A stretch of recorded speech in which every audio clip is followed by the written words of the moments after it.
Hello student, आज हम लोग फिर से एक बार मिल रहे हैं बीएड पार्ट 1 के कोर्स टीचिंग एंड लर्निंग में।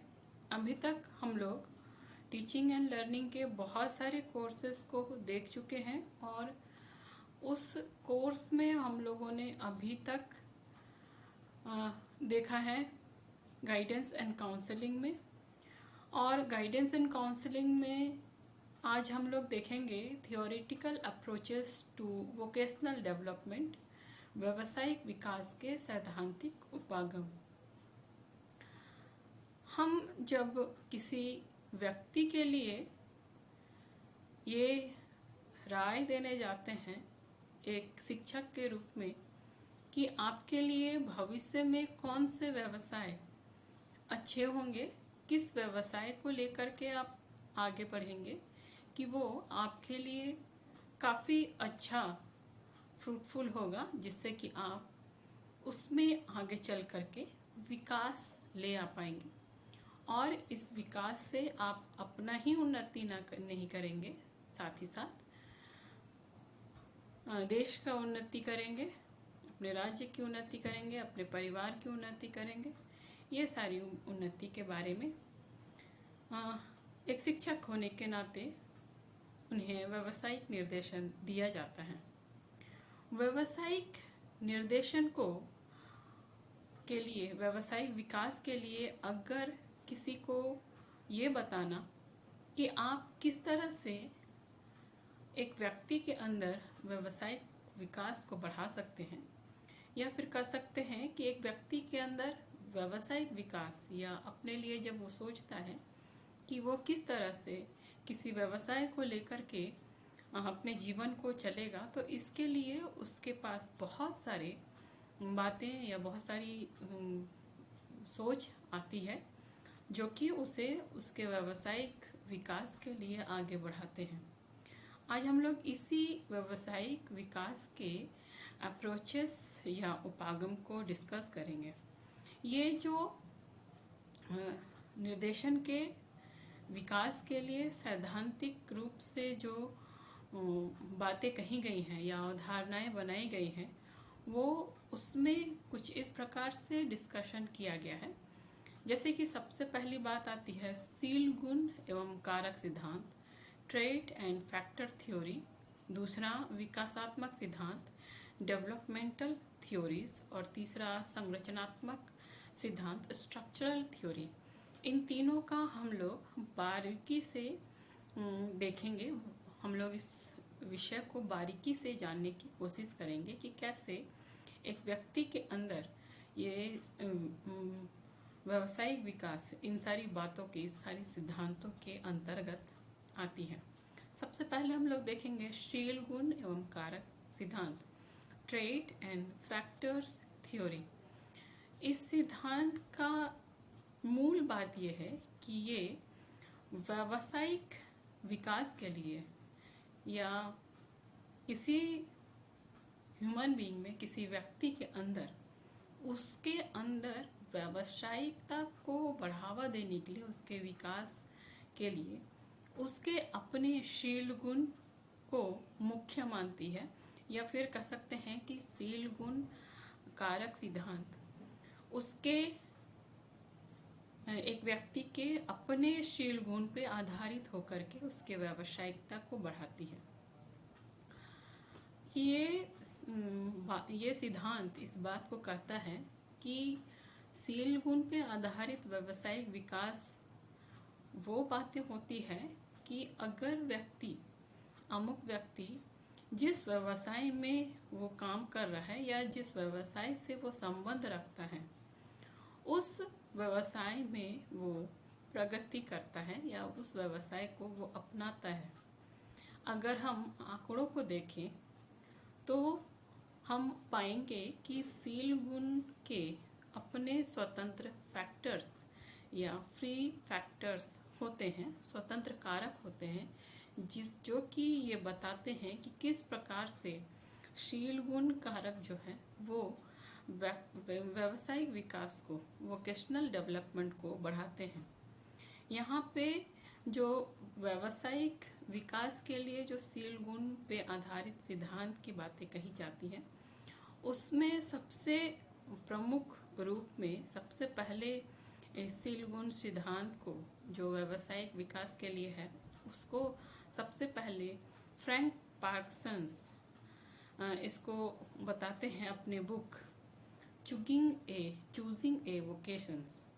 चूजिंग ए वोकेशंस ये बताते हैं कि व्यवसाय के बुद्धिमत्ता का चयन मुख्य रूप से 3 कारणों से होता है।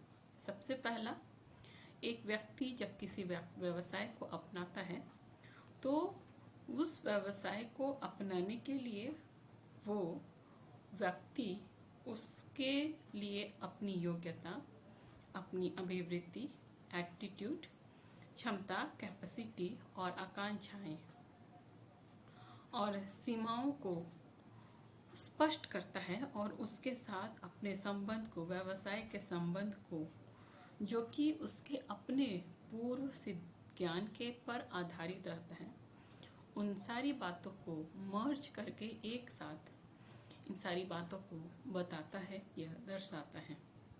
दूसरी बात है, किसी भी व्यवसाय या कोई भी कार्य के अलग अलग क्षेत्र से संबंधित जितनी भी आवश्यकताएं हैं या उसमें उस व्यवसाय में सफलता पाने के लिए जितने भी वांछित दशाएं हैं, लाभ हैं, हानियां हैं या क्षतिपूर्ति है, या फिर कह सकते हैं कि जब भी कोई व्यक्ति किसी व्यवसाय को अपनाता है तो उस व्यवसाय से संबंधित आवश्यकताएं जितनी होती हैं और जितने भी उस व्यवसाय से मिलने वाली सफलताएं होती हैं और उस सफलता के लिए प्राप्ति के लिए जितने भी मार्ग होते हैं, उस व्यवसाय से संबंधित जितने भी लाभ होती हैं और जितने भी हानियां होती हैं, चाहे वो घाटे पे चल रहा है या पैसों के रूप में उससे अधिक प्रॉफिट उस कैंडिडेट को मिल रहा है, और जितने भी क्षतियाँ होती हैं और उसकी पूर्तियाँ होती हैं, ये सारी बातें जब एक व्यक्ति अपने कार्यानुभव द्वारा सीखता है तो इन अवसरों से व्यक्ति को ज्ञान प्राप्त होता है और उससे वो बहुत कुछ सीखता है और अपने व्यवसाय को आगे बढ़ाता है। तो अगर हम देखेंगे कि ये दोनों तथ्य जो हैं वो एक दूसरे से मिली होती हैं, ये दोनों तथ्य मतलब एक व्यक्ति के योग्यता, अभिवृत्ति, क्षमताएं, उसकी आकांक्षा का स्तर और साथ ही साथ उस व्यवसाय से संबंधित आवश्यकताएं, सफलता, लाभ और हानि और क्षतिपूर्ति, ये सारी बातें एक दूसरे से मिली जुली होती हैं। जितने भी स्कूल्स होते हैं और बहुत ही जगह जितने निर्देशनकर्ता होते हैं, व्यावसायिक निर्देशन होते हैं, वो इन सारी बातों को ध्यान में रखता है। एक व्यक्ति के अंदर पाई जाने वाली व्यवसाय से संबंधित इन बातों को ध्यान में रखता है और उसी के अनुसार से उसे निर्देशन देता है। अगर हम देखें तो ये सैद्धांतिक उपागम व्यापार में विकास को बढ़ाने का एक तकनीक है और इसको एक कॉग्निटिव प्रोसेस या बोधात्मक प्रक्रिया के रूप में स्वीकार करता है, जिसमें एक व्यक्ति अपने व्यवसाय से संबंधी किसी भी निर्णय तक पहुंचने के लिए एक तर्क का सहारा लेता है। निर्देशन का आधारभूत दायित्व इस सिद्धांत के अनुसार से व्यक्ति में पूर्व तर्क की क्षमता का विकास करता है इन सारी बातों के द्वारा। दूसरी बात है विकासात्मक सिद्धांत। विकासात्मक सिद्धांत जो है वो शील गुण और कारक सिद्धांत से अलग है, लेकिन उससे संबंध रखता है। यहाँ जब निर्देशन के क्षेत्र में किसी व्यक्ति के व्यावसायिक विकास के लिए अगर कोई व्यूज़ अपनाते हैं, तो अगर हम देखेंगे गिंजबर्ग और उनके सहयोगी द्वारा बनाए गए एक पुस्तक occupational choice an approach to a general bureau के बुक में ये उस समय से विकासात्मक सिद्धांत का उपयोग गिंजबर्ग के इस बुक के प्रकाशन के बाद हुआ। इसमें जो विचारक हैं वो व्यावसायिक विकास को एक दीर्घकालीन प्रक्रिया है, या फिर कह सकते हैं एक लंबी चलने वाली प्रक्रिया के रूप में इसे बताया है। ये जो व्यावसायिक विकास है, इस पुस्तक के आधार पे व्यावसायिक विकास का आरंभ जो है एक बच्चे के बाल्य अवस्था या उसके छोटे उम्र में ही हो जाता है और लगभग 20 साल तक ये चलती रहती है। व्यावसायिक विकास के इस काल को विचारकों ने 3 भागों में या फिर कह सकते हैं 3 सामान्य अवस्थाओं में विभाजित किया है। सबसे पहला है कल्पनात्मक अवस्था, द फैंटेसी पीरियड। दूसरा है अंतरिम अवस्था, द टेंटेटिव पीरियड। तीसरा है वास्तविक अवस्था, द रियलिटी पीरियड। सबसे पहले हम लोग डिस्कस करेंगे कल्पनात्मक अवस्था। कल्पनात्मक अवस्था चूँकि ये सबसे पहला प्रोसेस है व्यावसायिक विकास के लिए एक किसी भी मनुष्य के अंदर, तो ये सबसे एक मनुष्य के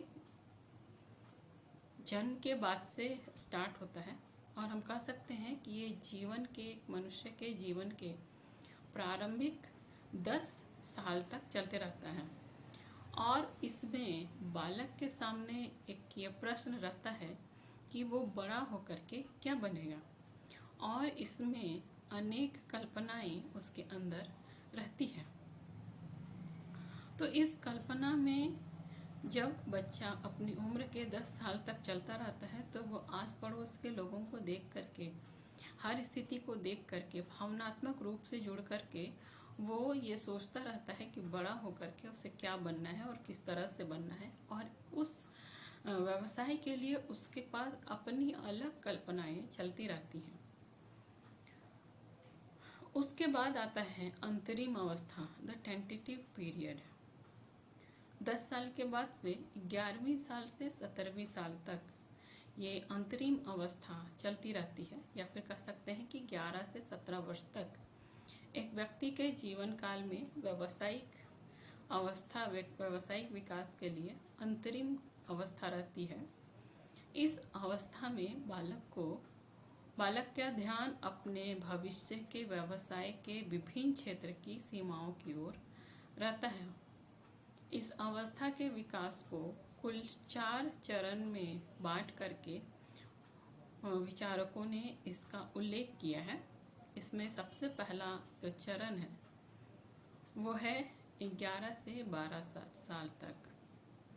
इसमें जो प्रमुख सहयोग देते हैं वो कैरियर मास्टर प्रमुख भूमिका निभाते हैं, और इसमें सबसे पहले चरण में 11 से 12 साल की उम्र में एक बालक व्यवसाय के चयन के लिए और उनकी योजनाओं को बनाने के लिए अपना काम करता है, और अधिकांशतः ये बातें जो होती है वो व्यक्तिगत रुचि के आधार पे होती हैं, या फिर कह सकते हैं कि 11 से 12 वर्ष के बच्चों के बीच में वो अपनी योग्यताओं के अनुसार से वो अपने लिए किसी व्यवसाय को सेलेक्ट करता है, और ये जो भी उसकी योग्यताएं रहती हैं उसके अनुसार से वो अपनी क्षमताओं के आधार पे वो अपने लिए एक व्यवसाय को सेलेक्ट करके उसको आगे की ओर ले चलता है।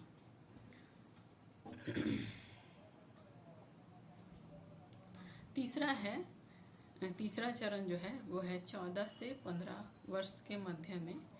इसमें बालक अपने चयन को मूल्य प्रदान करने में सक्षम हो जाता है, या फिर जो भी वो बालक 14 से 15 साल के बच्चे में जो भी वो अपने लिए व्यवसाय को सेलेक्ट करता है कि बड़े होकर के या व्यावसायिक जीवन में जाने के लिए उसे किस व्यवसाय में जाना है, उस चयन को वो वैल्यू देता है, वैल्यू प्रदान करता है। और इस समय में 14 से 15 साल तक के उम्र में वो बच्चा ये निर्णय लेने के लिए तैयार हो जाता है कि भविष्य में वो व्यवसाय का चयन के दृष्टिकोण से वो व्यवसाय उसके जीवन में कितना महत्वपूर्ण है। चौथा चरण है 15 से 17 वर्ष के बीच में। इस पीरियड को संक्रमण काल कहा जाता है। अगर हम देखें तो इसमें एक बच्चा जो है वो व्यावसायिक चयन से संबंधी वैल्यू को और उससे संबंधित जो आर्थिक संरचना या इकोनॉमिकली स्टेटस होंगे उसको संदर्भ में उसको सामने सामने रख करके इस बात का वैल्यू करता है, इस बात का मूल्यांकन करता है, आकलन करता है कि जो भी चयन वो किया है उससे संबंधित वास्तविकता क्या है, और उसके बाद वो उस व्यवसाय को अपनाने के लिए आगे बढ़ जाता है। फिर आता है चौथा चरण। इस चरण में 15 से 17 वर्ष के बच्चे के बीच में काम होता है और ये चरण जो है वो व्यावसायिक चरण से संबंधित मूल्यों की आर्थिक संरचना को संदर्भ में रख कर के उसके लिए मूल्यांकन करता है और चयन की वास्तविकताओं की ओर अग्रसर हो जाता है। अब हम आते हैं तीसरी बात, विकासात्मक सिद्धांत के तीसरी बात में जो है वास्तविक अवस्था। यह अवस्था जो है वो 18 वर्ष से प्रारंभ होकर के तब तक चलती रहती है जब तक कि एक व्यक्ति किसी व्यवसाय से जुड़ नहीं जाता है।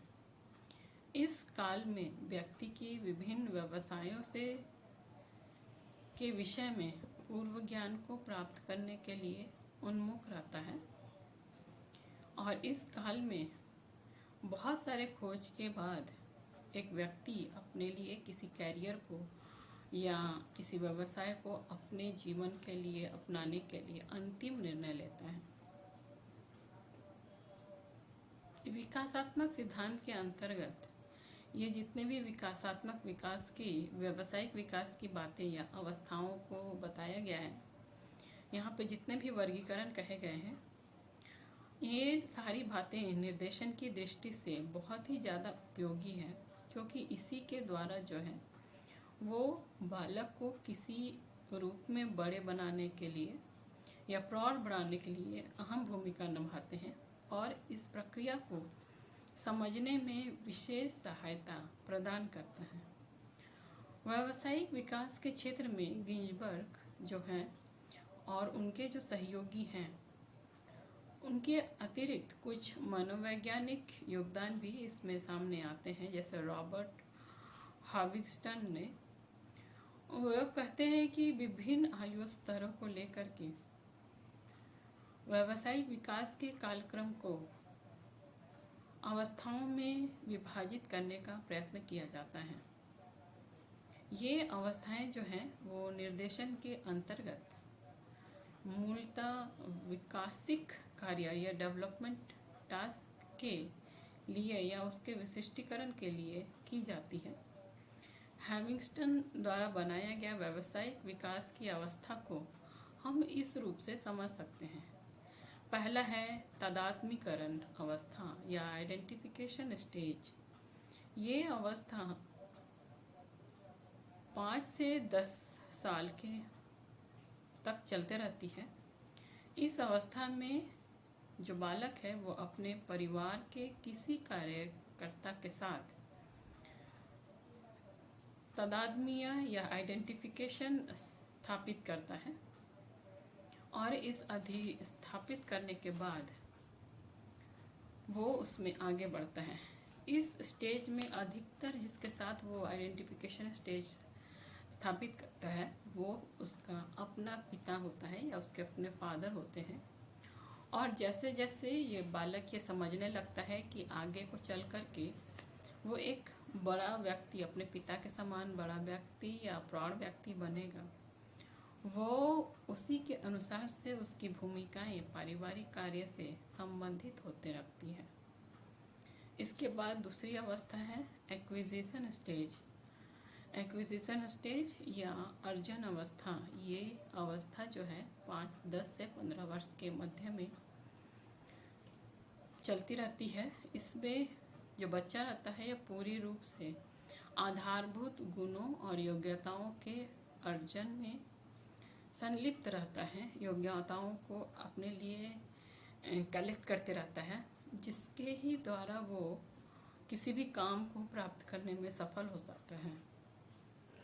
इस अवस्था तक बालक अपना दायित्व को समझने लगता है और उसमें कार्य के प्रति अपनी अवधारणा को विकसित करता है। कार्य से यहाँ मतलब है कि इस अवस्था में वो अपने घर से और स्कूल के कार्यों से लगा हुआ रहता है और जिससे इसी जगहों से वो अपने लिए एक व्यवसाय को निर्धारित करता है। तीसरा है व्यावसायिक अवस्था, वोकेशनल स्टेज। इस अवस्था में कार्ल हॉगविट्ज़ ने 15 से 25 वर्ष के मध्य में बताया है। इस अवस्था में व्यक्ति बालक के समाज की व्यावसायिक संरचना के अंतर्गत कार्यकर्ता के रूप में अपना आइडेंटिफिकेशन स्टेज स्थापित कर लेता है और इस अवस्था में बालक अपने लिए किसी कैरियर को विषय के रूप में पूर्ण निर्णय लेता है और उसकी तैयारी में आगे बढ़ जाता है। चौथा है उत्पादक अवस्था, प्रोडक्टिव स्टेज। 25 से 40 वर्ष के अवस्था के दौरान ये उत्पादक अवस्था चलता रहता है और इसको हैविगहर्स्ट ने बताया है। इस अवस्था में व्यक्ति अपनी कार्यकुशलता से चरम तक पहुंच जाता है और व्यक्ति अपनी उत्पादकता को 40 से 70 वर्ष की आयु तक बनाए रखने का प्रयास करता है। इस अवस्था के मध्य वो व्यावसायिक प्रतिष्ठा की प्राप्ति के लिए उन्मुख रहता है या बढ़ा हुआ रहता है। हैमिल्टन द्वारा व्यावसायिक विकास के संदर्भ में प्रस्तुत विचार या निर्देशन के लिए बालक उचित आइडेंटिफिकेशन स्थापित करने के लिए और उसे उत्पादक कार्यकर्ता के स्वरूप को प्रदान करने के लिए महत्वपूर्ण जानकारी हैविगहर्स्ट देते हैं। हैविगहर्स्ट के अनुसार से सुपर जो है वो व्यावसायिक विकास के संदर्भ में एक नया सैद्धांतिक विचार को प्रस्तुत करते हैं, जिसका संरचनात्मक और विकासात्मक दोनों पक्ष सम्मिलित होते हैं। ये जो अवस्था है उसको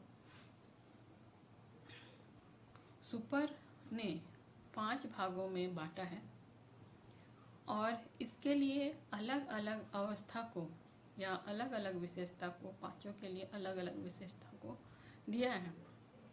सबसे पहली अवस्था जो है वो वृद्धि है, ग्रोथ है।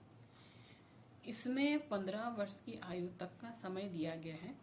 इसमें कुल 3 विशेषताएं हैं। पहला है कल्पनात्मक अवस्था, यह है 4 से 10 साल तक, इसको फैंटेसी स्टेज कहते हैं।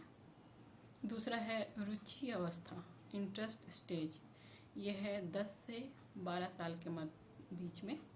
और तीसरा है अभियोग्यता स्टेज या कैपेसिटी स्टेज, 13 से 14 वर्ष के बीच में। दूसरा है अन्वेषण या एक्सप्लोरेशन, 15 से 24 वर्ष के बीच में ये एक्सप्लोरेशन की अवस्था आती है और इसकी विशेषता कुल 3 भाग में है। पहला है अंतिम अवस्था, टेंटेटिव स्टेज, 15 से 17 वर्ष के बीच में। दूसरा है संक्रमण अवस्था, जिसको कह सकते हैं ट्रांजिशन स्टेज, 18 से 21 वर्ष के बीच में। और तीसरा है प्रयास अवस्था, ट्रायल स्टेज, 22 से 24 वर्ष के बीच में। तीसरी अवस्था है एस्टैब्लिशमेंट या संस्थान, ये 25 से 40 वर्ष के बीच तक होती रहती है। इसमें है सबसे पहला प्रयास अवस्था 25 से 30 वर्ष के बीच में, जिसको हम कहेंगे ट्रायल स्टेज। और दूसरा है स्थायीकरण अवस्था 30 से 40 वर्ष के बीच, स्टेबलाइजेशन स्टेज, संस्थान अवस्था या स्टेब्लिशमेंट स्टेज, जो कि 25 से 40 वर्ष तक है। इसकी दो विशेषताएं हैं, प्रयास अवस्था और स्थायी अवस्था। प्रयास अवस्था जो कि 25 से 30 वर्ष के बीच में है, और स्थायीकरण अवस्था जो कि 30 से 40 वर्ष के बीच में है। चौथा है व्यवस्थापन अवस्था में, चौथा है व्यवस्थापन या मेंटेनेंस 45 से 64 वर्ष के बीच में। और छठा है पतन डिक्लाइन 64 वर्ष के बीच में। ये जो अवस्था है जो सुपर महोदय के द्वारा बनाया गया है, ये पूरी तरह से मनुष्य के मानसिक अवस्था को, विकास की अवस्था, मानसिक विकास की अवस्था और मानसिक स्थिति को देख कर के बताया गया है। जैसे जैसे मनुष्य का एज बढ़ता जाता है, जैसे जैसे उसका एज बचपन से बढ़ता जाता है, उसी के अनुसार से ये अवस्था होते जाता है, और उसी के अनुसार से आयु के अनुसार से उसकी विशेषताएं बदलती जाती हैं एक व्यवसाय के लिए। अब हम तीसरी बात में आते हैं, संरचनात्मक सिद्धांत। संरचनात्मक सिद्धांत, इसका विकास एक खोज के रूप में हुआ, और ये एक व्यक्ति के विशिष्ट व्यवसाय में ये क्यों लग जाता है, या फिर कह सकते हैं कि एक व्यक्ति किसी विशिष्ट व्यवसाय में क्यों अपने आप को लगा देता है या लग जाता है, ये संरचनात्मक सिद्धांत इसी खोज पे लगा हुआ होता है। अगर हम व्यावसायिक चयन के पीछे जो बातें जुड़ी रहती हैं, उसमें कौन कौन सी व्यक्तिगत विशेषताएं या गुण हैं, या फिर कह सकते हैं कि किसी व्यक्ति को किसी एक व्यावसायिक चयन के लिए उसे प्रेरित करना या बाध्य करना, ये व्यावसायिक चयन के पीछे इसका अपना फोकस होता है, अपना इसका गुण होता है कि वो कैसे व्यक्ति को किसी एक व्यवसाय के पीछे लगा सके, एक व्यवसाय के लिए तैयार कर सके। अगर हम देखें तो इस विचार को ही संरचनात्मक सिद्धांत के रूप में दिया गया है, और इसमें एक तरह से श्रृंखला का या स्टेजेस बनाया गया है। इस सिद्धांत के प्रमुख विचारक जो हैं एनी रो हैं, और इनका कहना है कि किसी भी बच्चे को उसके लिए किसी व्यवसाय के निर्धारण की दृष्टि से उसके बचपन में ही बालक के साथ साथ उसके पेरेंट्स के भी व्यवहार को देखना पड़ता है, और इसी अनुभव को यहाँ पे संरचनात्मक सिद्धांत में विशेष महत्व दिया गया है। ये बाल्यावस्था के अनुभव अधिकांशतः आवश्यकताओं और इच्छाओं से पूर्ति करने से संबंधित होते हैं, या फिर कह सकते हैं कि एक व्यक्ति, एक बच्चा जो है, वो व्यवसाय से संबंधित जो भी बातें वो करता है, वो उसके अपने बाल्यावस्था के अपने अनुभव और उसकी अपनी आवश्यकताओं और इच्छाओं को पूर्ति करने के लिए ही होता है। और आवश्यकताएं और इच्छाएं की पूर्ति उसके बचपन में होने से उस व्यक्ति को व्यावसायिक चयन के लिए उसे एक मोटिवेशन देता है। अगर हम देखें तो रॉ के अनुसार से किसी व्यक्ति की जो कार्यकुशलता होती है, उसकी अपनी योग्यता होती है, और उसके योग्यता के निर्धारण और उसकी बाल्यावस्था की बौद्धिक योग्यता और परिवार की सामाजिक आर्थिक स्थिति की भी महत्वपूर्ण भूमिका रहती है।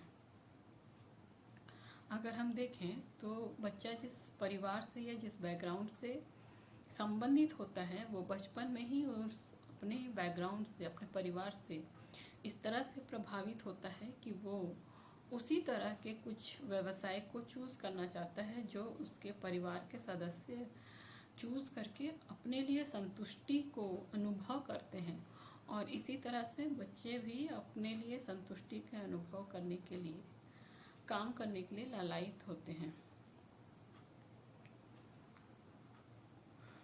अगर हम देखें तो एनी रो इस विचारधारा पे ज़्यादा बल देती है कि व्यावसायिक चयन के निर्धारण में व्यक्ति की बाल्यावस्था से संबंधित संरचनात्मक कारणों की भूमिका होती है।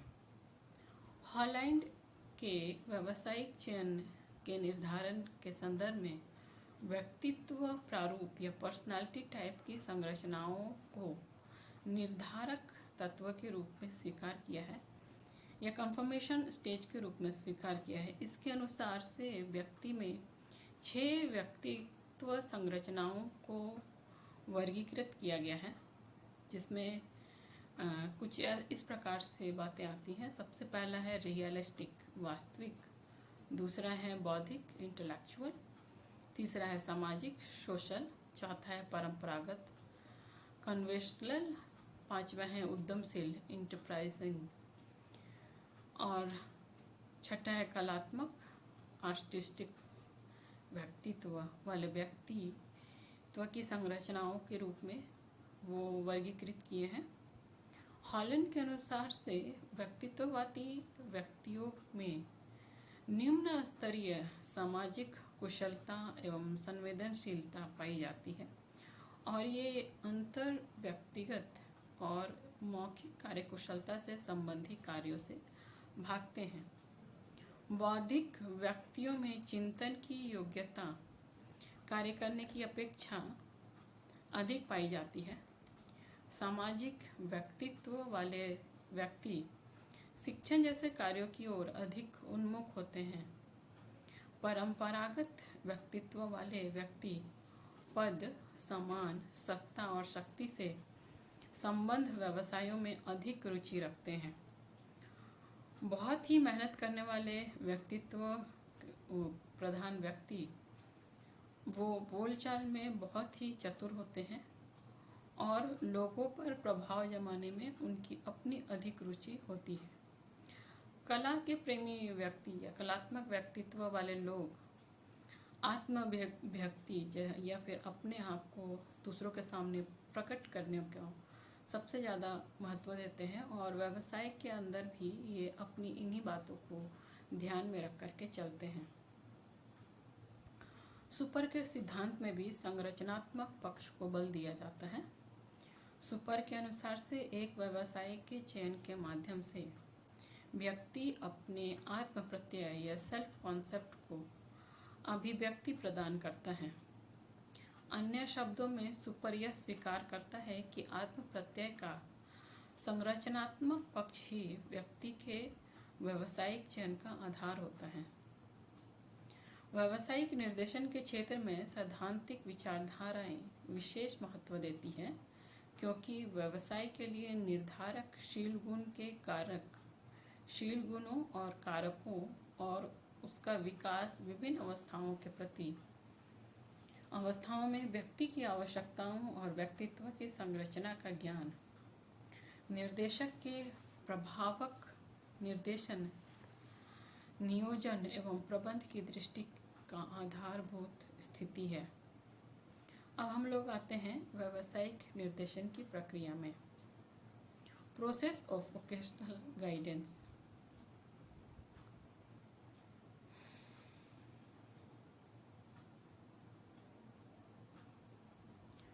व्यावसायिक निर्देशन की प्रक्रिया, प्रोसेस ऑफ वोकेशनल गाइडेंस। व्यावसायिक निर्देशन की प्रक्रिया एक मनुष्य के उसके जीवन क्षेत्र या लाइफ स्पेस में सहायता देने का काम करती है। निर्देशन की इस प्रक्रिया में कुल 3 तत्व काम करते हैं। पहला है समय अवधि की व्यापकता।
समयावधि की व्यापकता व्यावसायिक निर्देशन के क्षेत्र में विचार करने के लिए विचार करते हुए व्यवसाय के लिए, व्यावसायिक प्रगति के लिए, व्यवसाय को अपनाने से लेकर के व्यवसाय में प्रगति होने तक विस्तृत क्षेत्र या व्यावसायिक निर्देशक के अंतर्गत आता है। व्यावसायिक निर्देशन की जटिलता और उलझाव का पहला कारण समय की अवधि की व्यापकता है। जब हम निर्देशन को एक प्रकार मानकर चलते हैं तो उसमें निरंतरता और गतिशीलता का तत्व आ जाता है। व्यावसायिक निर्देशन में व्यक्ति के लिए उपयुक्त व्यवसाय के चुनाव शीघ्र एकदम तुरंत नहीं किया जाता है। उसके लिए अच्छे समय तक उस व्यक्ति को व्यावसायिक अवसर से संगति बैठाने के लिए अवसर दिया जाता है और उसमें प्रयत्न करने के लिए पूरा समय दिया जाता है। दूसरा है मानव व्यक्तित्व की जटिलता। व्यावसायिक निर्देशन की जटिलता का दूसरा कारण मानवीय व्यक्तित्व की जटिलता है। सभी व्यक्तियों के व्यक्तित्व का कुछ विशिष्ट विशेषताएं और सीमाएं होती हैं। उनकी रुचि, योग्यता, स्वभाव इन सभी बातों पर प्रभाव डालते हैं और ये सारे प्रभाव डालने वाली बातें अलग अलग परिवेश से होते हैं, या फिर कह सकते हैं कि इनकी अपनी अपनी धारणाएं होती हैं, ये अलग अलग परिवेश के होते हैं। इसके अतिरिक्त, इसके अलावा अगर हम बात करें तो प्रत्येक व्यक्ति का कार्य विशेष और व्यवसायिक विशेष के प्रति अपना निजी दृष्टिकोण, अपना अलग दृष्टिकोण रखता है। व्यावसायिक तैयारी और अपने चुने हुए किसी व्यवसाय के प्रति उस व्यक्ति के, अमुक व्यक्ति के अपने विचार होते हैं। और यही नहीं, आयु और मानसिक परिपक्वता इस विचारों के अंतर्गत एक क्रम में स्थिर रहते हैं। इसी कारण से व्यक्तित्व की जटिलता व्यावसायिक निर्देशन की भी जटिलता में वृद्धि करती है। तीसरा है परिवर्तन और गतिशीलता। तीसरा तत्व जो व्यावसायिक निर्देशन को अपेक्षाकृत जटिल बनाता है।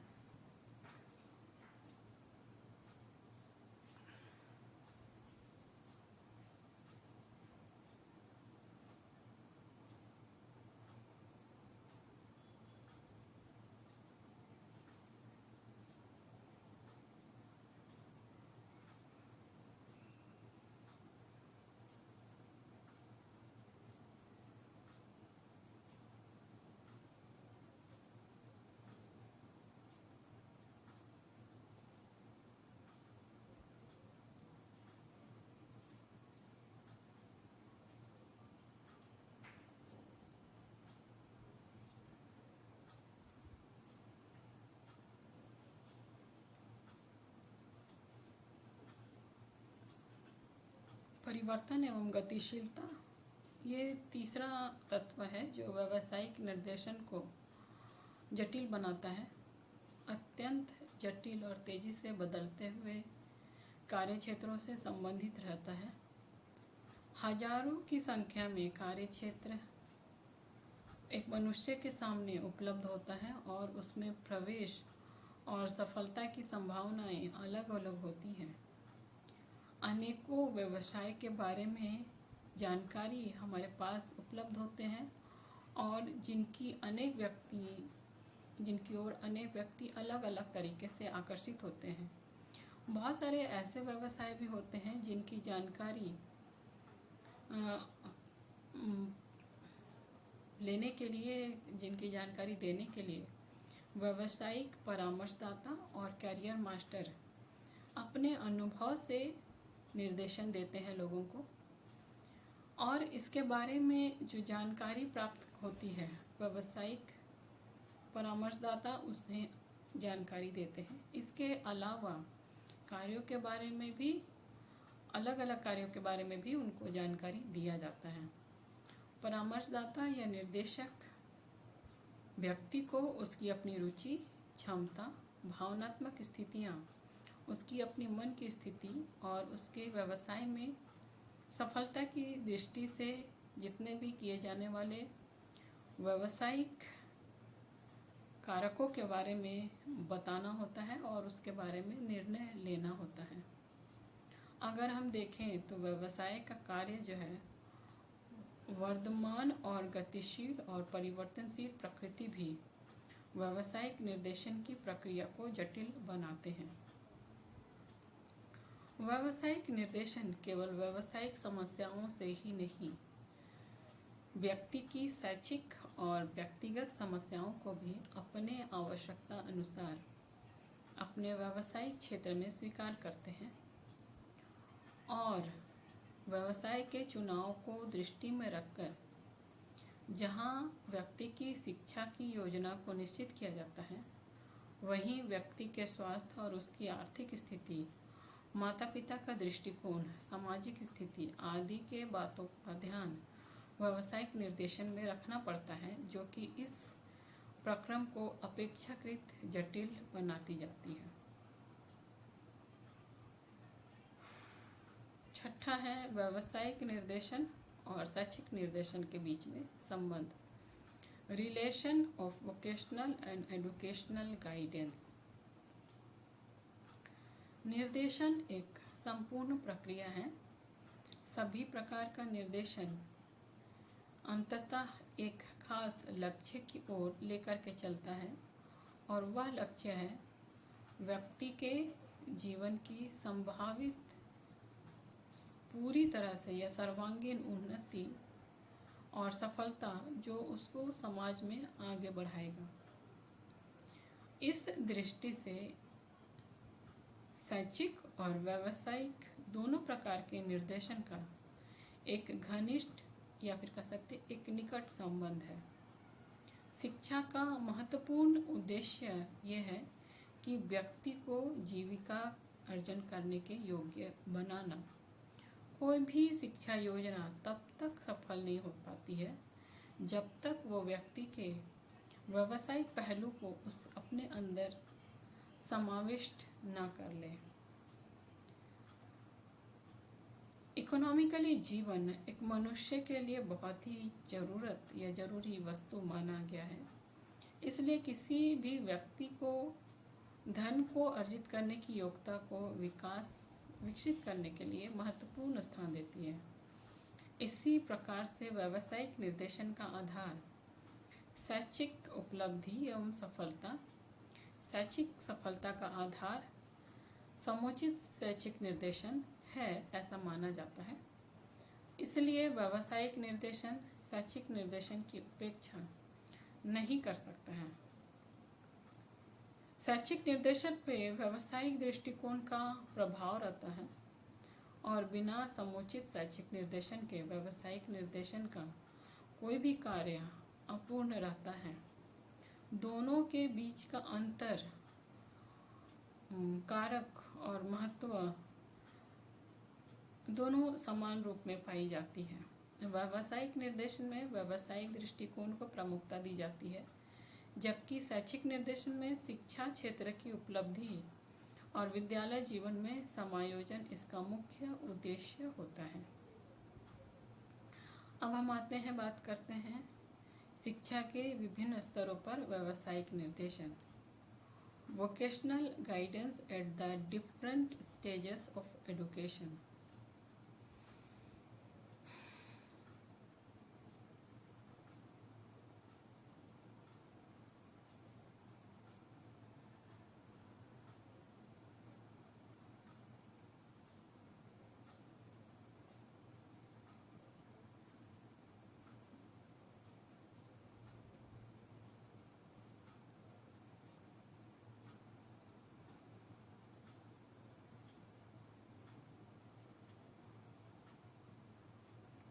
शिक्षा के विभिन्न स्तरों पर व्यावसायिक निर्देशन, vocational guidance at the different stages of education.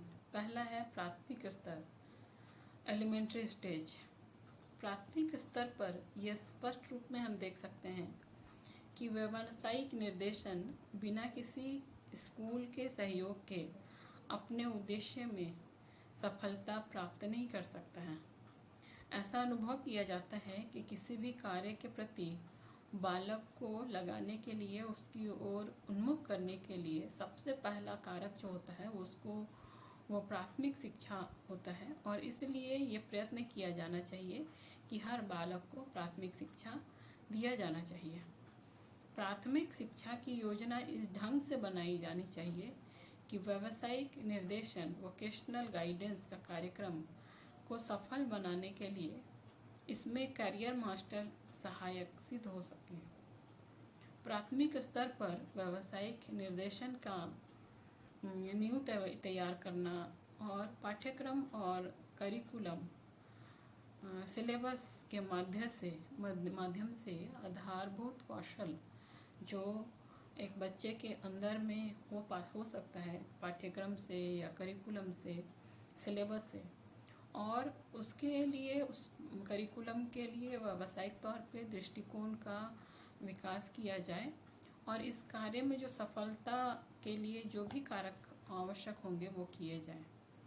एक कुशल कारीगर या व्यावसायिक कुशलता के लिए सामान्य गुणों की आवश्यकता होती है, जैसे किसी कार्य को व्यवस्थित ढंग से और सफाई से करना, दूसरे सहयोगियों से मिलजुल करके कार्य करना, कार्य के प्रति निष्ठा और उचित दृष्टिकोण का विकास करना। इन सभी गुणों का विकास इस स्तर पर किया जाना चाहिए। प्राथमिक स्तर पर 8वीं कक्षा व्यावसायिक निर्देशन के दृष्टि से बहुत ही अधिक महत्वपूर्ण होती है। इसे डेल्टा कक्षा भी कहते हैं। इस कक्षा में छात्र माध्यमिक स्तर की पाठ्यचर्याओं के लिए, करिकुलम के लिए उन करिकुलम में से अपने लिए उपयुक्त सिलेबस चूज़ करता है और बहुत सारे स्टूडेंट होते हैं जो कि इस डेल्टा कक्षा में ही अपना स्कूल छोड़ देते हैं। उनकी आवश्यकताओं को ध्यान में रखते हुए इस स्तर पर व्यावसायिक निर्देशन की उचित व्यवस्था को बनाया जाता है।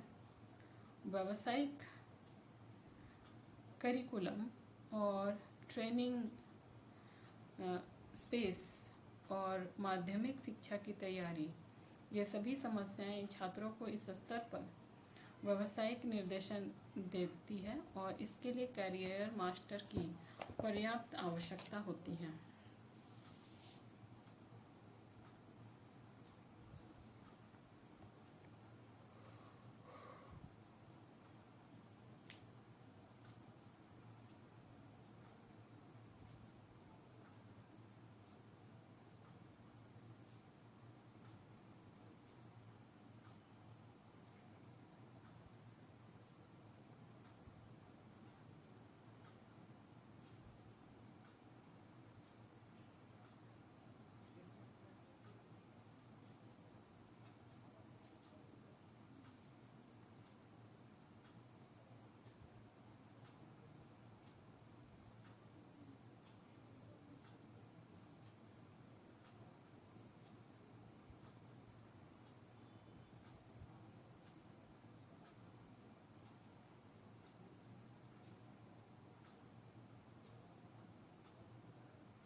दूसरा है माध्यमिक और उच्चतर माध्यमिक स्तर पर secondary and higher secondary stage. माध्यमिक विद्यालय बालक और बालिकाओं की रुचियों और व्यावसायिक आवश्यकताओं पर अच्छी तरह से ध्यान दे सकता है। सामान्यतः व्यावसायिक निर्देशन की दृष्टि से माध्यमिक विद्यालय को अधिक महत्वपूर्ण माना जाता है। माध्यमिक स्तर पर निर्देशन कार्यक्रम इस ढंग से आयोजित किया जाता है कि वो विद्यार्थियों की व्यवसायों को चुनाव करने में सहायक सिद्ध हो सके। इस दृष्टि से माध्यमिक विद्यालय निम्नलिखित काम कर सकता है। सबसे पहला, विद्यार्थियों को अपनी क्षमता, एबिलिटीज़ और सीमाओं, लिमिट्स की उचित जांच करने में सहायता देना। व्यक्तित्व के विशेषताओं के अनुसार से छात्रों की व्यावसायिक प्रवृत्तियों का पता लगाने और उन्हें अपने विषय में एक समुचित धारणा बनाने में व्यावसायिक निर्देशन एवं स्कूल मनोवैज्ञानिक माध्यमिक स्तर के छात्रों की सहायता कर सकता है। दूसरा है छात्रों को विभिन्न व्यवसायों और उनके लिए वांछनीय व योग्यताओं रिक्वायरमेंट्स के विषय में कैरियर मास्टर द्वारा परिचित कराना। देश में रोजगार की क्या स्थिति है, किन किन व्यवसायों में रोजगार के कौन कौन से साधन उपलब्ध हैं, विशिष्ट कार्य के लिए कितनी योग्यता आवश्यक है, ये सारी बातों की जानकारी व्यावसायिक निर्देशन के अंतर्गत विद्यार्थियों को दी जाती है। माध्यमिक विद्यालयों में, सेकेंडरी स्कूल में रोजगार से संबंधित विनिमय केंद्र, समाचार पत्र के एडवर्टीजमेंट और फैक्ट्रियों से संबंधित जितने भी नई जानकारियाँ होनी चाहिए वो छात्रों को व्यावसायिक निर्देशन के दौरान दे करके उनके लिए सहायता देनी चाहिए। इसी को कैरियर या जीवन वृत्ति या पेशा संबंधी निर्देशन कहा जाता है। अगर हम आजकल के समय में देखें तो कैरियर की चर्चा जो है वो जीविकोपार्जन या लाइवलीहुड के लिए शिक्षा के संदर्भ में किया जाता है, और जो कुछ व्यावसायिक निर्देशन के क्षेत्र में आता है वे सभी कैरियर या जीविकोपार्जन के लिए निर्देशन में प्रयुक्त होते हैं। व्यवसायों की योग्यता, वेतन आदि के आधार पर वर्गीकरण करके चार्ट इत्यादि के संबंध में जानकारी छात्रों को कैरियर मास्टर द्वारा प्रदान की जानी चाहिए। साथ ही देश के समाज की व्यावसायिक जटिलता का सही चित्र भी छात्रों के सामने प्रस्तुत किया जाना चाहिए, जिससे कि वे यथार्थ स्थितियों का सामना करने से घबराए नहीं। तीसरी बात है छात्रों को सही विकल्प चुनने में सहायता देना। Helping student to make right choice. उचित परामर्श एवं व्यक्तिगत निर्देशन के द्वारा अपने जीवन के लिए उपयुक्त व्यवसाय के चयन में व्यावसायिक निर्देशन में कैरियर मास्टर सहायक होते हैं। माध्यमिक स्तर पर छात्र अपने भविष्य के विचार सब बारे में सोचना शुरू करते हैं और व्यवसाय के लिए सही चुनाव देना व्यावसायिक निर्देशन का ही एकमात्र कार्य है। तो आज के लिए इतना ही। अगले वीडियो में फिर से एक नए वीडियो के साथ आप लोगों से मिलूंगी। तब तक के लिए थैंक यू।